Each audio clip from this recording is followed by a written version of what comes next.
Hello everyone, this is Yash and today we'll be looking at the question minimum operations to collect elements.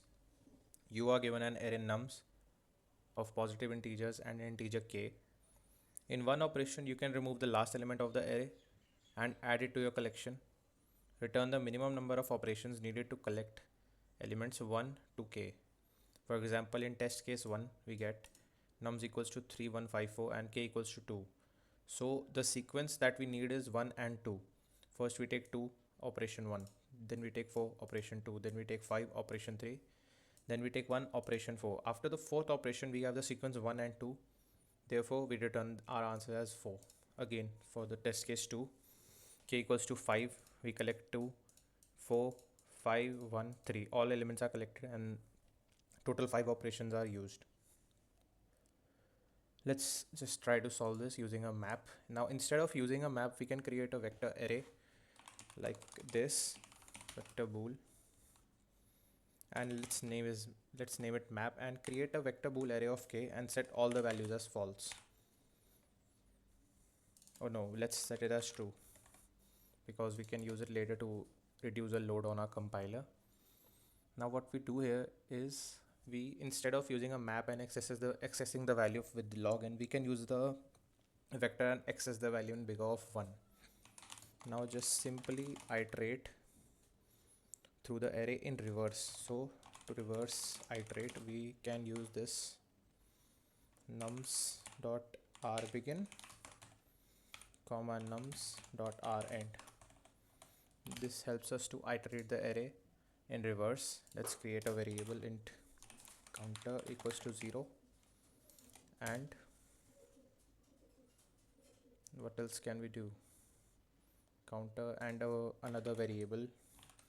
Let's name it as var and return counter. Our counter variable will count the number of operations. As soon as we enter here, we increase our counter because one operation is used.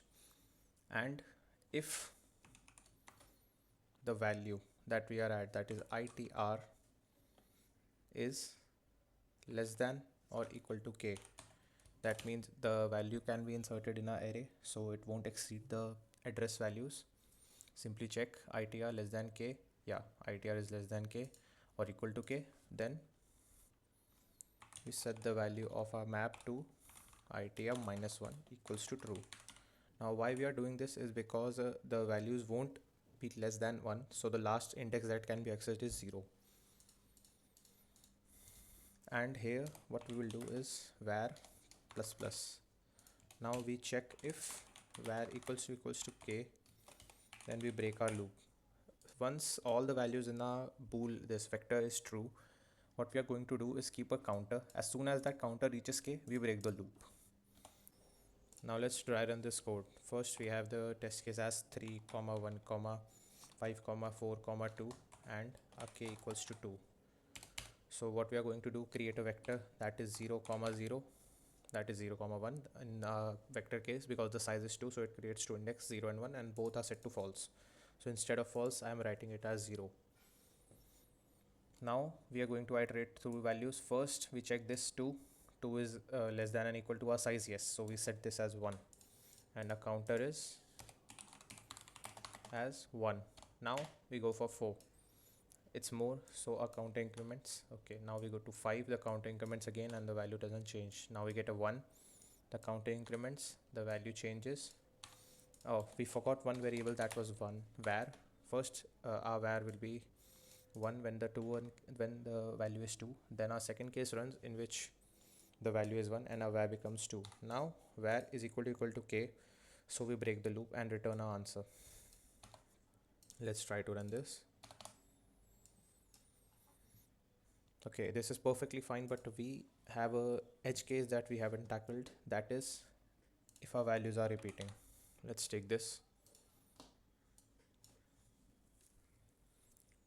See, it fails. What we have to do here is also check that the variable value that we are going, that is map itr minus 1 is equal to true, or which is already true, so we can directly check the value. If it is true, we set it as false first.